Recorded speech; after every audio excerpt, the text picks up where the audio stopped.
Hey guys, we're back. we just kept on talking. We hit another topic. I was like, holy crap, we got to turn the camera back on, man. This saved me from doing a video later. Yeah. But we were talking about, you know, the slow economy and, you know, living in the cyclical economy that we're in that right now is super, super slow. If you can live below your means enough that you can survive through this slow of an economy, you're good. You know, then you can survive anything, because where we're at in this economy right now, it's either going to start coming up from here, or it's going to flop and go tits up and be game over. I agree. But you were a local driver. And I was local. I was running local for the most part as owner operator, running out of the Chicago area, and it got so slow as we are with the same parents. Our companies are like the same brothers.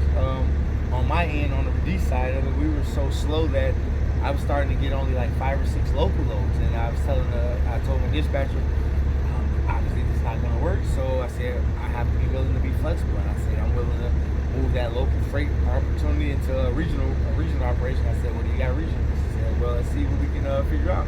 Started me out running from Chicago to Cleveland, Ohio area, and bounced me down to Kentucky, northern Kentucky, Gent area, and coming back to Chicago. So created a whole new platform.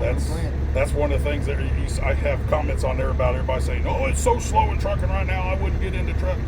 Yeah, it's slow, but when it slows down like this, all you have to do is be flexible. I had a dedicated run where I ran from point A to point B. We had like 9 customers in this area, and then I would offload, reload, come right back past my house and unload. And when that was running, I don't want to run anything else. That's my run. That's my dedicated run, right?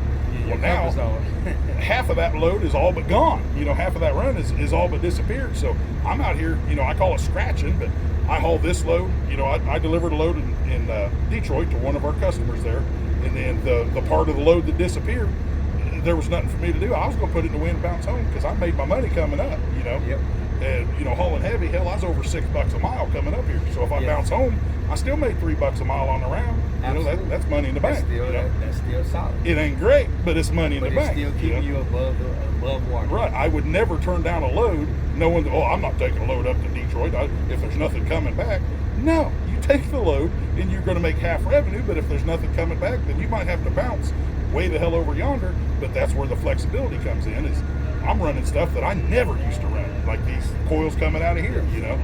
And he offered this to me. I originally turned it down because, you know, I knew we were going to be here waiting forever and a day, and then I knew that was going to put me over at Portage, and then I'd have to bounce all the way home for Portage. And I was like, well, it's almost more feasible. Him knocking on your door. 44, 34? 43, 44. Yeah, that's about right. Pull straight ahead in the door 7. Straight ahead. Oh shit, you got this crane running? Yeah. Oh, check that shit out. You go finish. Yeah, we'll finish that up.